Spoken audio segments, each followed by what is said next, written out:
What do we got? Little white bass. Well, there's a hoister for us. You know, the art of the deadlift is something that a lot of anglers struggle with. Let me get this guy unhooked. We'll talk a little bit about fishing rods for a minute, just so you can keep your favorite one-piece rod a one-piece rod. So fishing rods are art of science.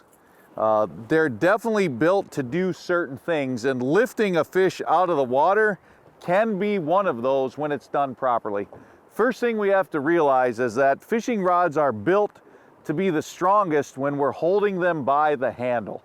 As a fishing guide, I see way too many times a client place their hand in the middle of the rod to lift a fish, and what you've just done is taken away the strongest section of the rod blank, lift the entire weight of the fish from the tip of the rod, which doesn't have enough strength or enough flex to handle that weight, and you instantly have a two-piece fishing rod.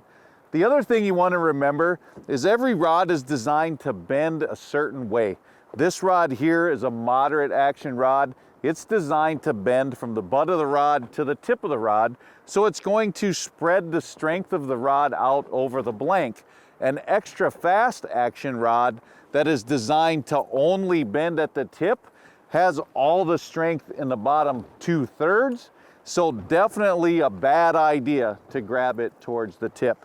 Some other things I can tell you to help take care of your fishing rods or make them last longer: treat them with care. Don't drop them on the gunnel. When you put them in the rod locker, maybe store them in a sleeve. It keeps those rods from banging against stuff, getting nicks in the finish. Every little nick, every dent in the rod will create a weak spot.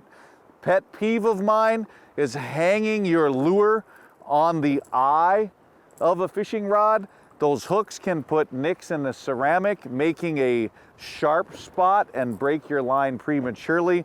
Most fishing rods have a hook keep somewhere near the end of the rod where you can easily stow the hooks of your lures and not do damage. Again, when you're pulling that line out to hook it there, don't pull the rod over from vertical. You put a big arc in the tip, again, a two-piece rod.